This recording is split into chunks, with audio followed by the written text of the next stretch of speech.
वचन, ये वचन प्यारा वचन, ईशो मसीह का प्यारा वचन, पाव को दीप को राह को रोशन, ये है मसीह का प्यारा वचन, ये है वचन।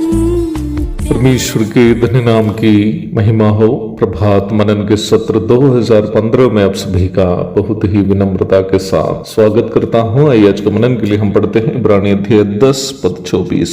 और प्रेम और भले कामों में उस्काने के लिए हम एक दूसरे की चिंता किया करें। 24 एवं 25 पदों में ऐसी कुछ बात हम देखते हैं जो मसीही विश्वासियों को एक दूसरे के साथ अवश्य निभाना है। मैं प्रारंभ में एक बात पुनः आपसे कहना चाहता हूं कि इन दोनों पदों में जितनी बातें बताई गई हैं उनमें से एक भी वैकल्पिक अथवा ऑप्शनल नहीं है, बल्कि प्रभु के लोगों को एक दूसरे के साथ निभाने का दायित्व तथा हमारा मसीही जीवन की ये पहचान भी है। प्रारंभ में पढ़ी गई पद में लेखक कह रहा है कि प्रेम और भले कामों में उस्काने के लिए हम एक दूसरे की चिंता किया करें। अर्थात हर एक मसीही विश्वासी का यह दायित्व है वह दूसरे विश्वासियों की चिंता करे कि वह कैसे दूसरे विश्वासियों को प्रोत्साहन करे कि वे लोग परमेश्वर के प्रेम दिखाने और भले काम करने में उत्साहित हो जाए। मैं आपसे कहना चाहता हूं कि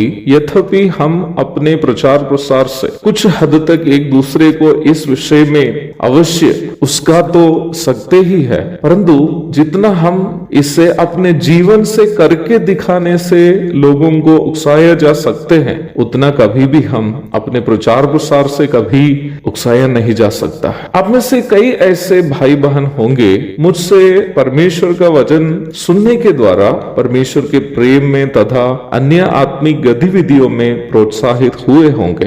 पर आज सुबह मैं आपसे कहना चाहता हूं कि मैं ऐसे कई भाई बहनों को मिला हूं जो शायद मेरे जैसे प्रचार नहीं करते हैं, पर अपना व्यवहार से मुझे परमेश्वर के प्रेम तथा भले कामों में उकसाए हैं। सन 2018 में संयुक्त अरब अमीरात अथवा यूएई में लगभग 66 दिनों की मेरी सेवकाई के दरमियान मैं ज्यादातर दिन एक ऐसा परिवार के साथ रहा जो केरल की मेरी मातृ कलीसिया से ही था। केरल में भी वे लोग मेरे परिवार से भी धनी, कुलीन तथा कई मामले में श्रेष्ठ लोग हैं, परंतु मेरे यूएई के दिनों में मेरे साथ उन प्रिय लोगों का व्यवहार इतना प्यार भरा था कि अन्य जगहों में रहने के लिए मुझे अवसर मिलने पर भी मैं ज्यादातर यही परिवार के साथ रहना पसंद किया। उस परिवार के भाई साहब एक यूरोपीय कंपनी के वरिष्ठ अकाउंटेंट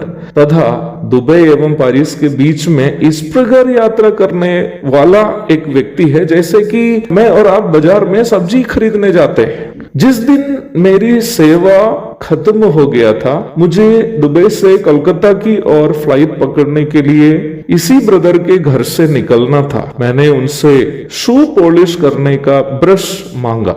उनका जवाब मुझे आश्चर्यचकित कर दिया। उन्होंने मुझसे इस प्रकार कहा, ब्रदर आपका शू पॉलिश करके मैं सामने वाला कमरे में रखा हूँ। आज आप यहाँ से वापस इंडिया जा रहे हैं। आपके लिए करने लायक आखिरी सेवा भी मैं आपके लिए निभाकर यहाँ से विदा करना चाहता हूँ। मेरी दोनों आंखें वास्तव में भर चुकी थी। मुझे ऐसा लगा कि 2 महीने मैंने उनके बीच जितने भी प्रचार प्रसार परमेश्वर के प्रेम के बारे में किया, उन सभी सेवकाई इस भाई साहब के किए गए कार्य के सामने कम महत्व के रह गए। मैंने प्रचार किया, उन्होंने कर दिखाया। कल भी मेरे साथ ऐसी ही एक घटना हुई है। मुझे आज सुबह 15,000 रुपये के साथ बेटी पढ़ने वाले स्कूल पहुंचना है उनके +2 के एडमिशन के लिए। कल जब इसके संबंध में स्कूल के अधिकारियों से मुझे फोन कॉल आया था कि मुझे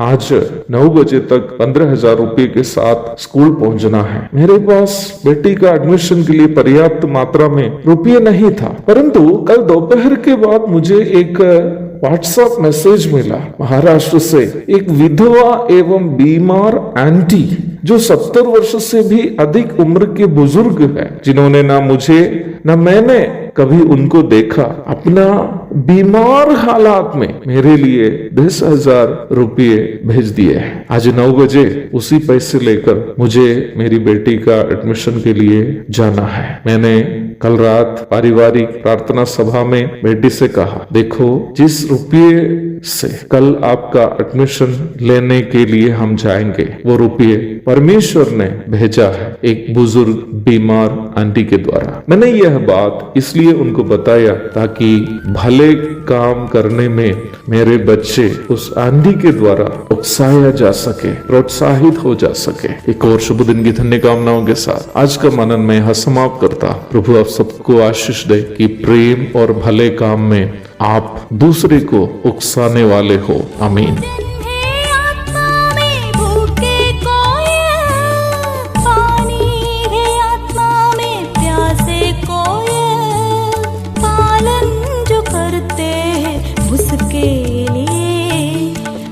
आशीष पाने का साधन है।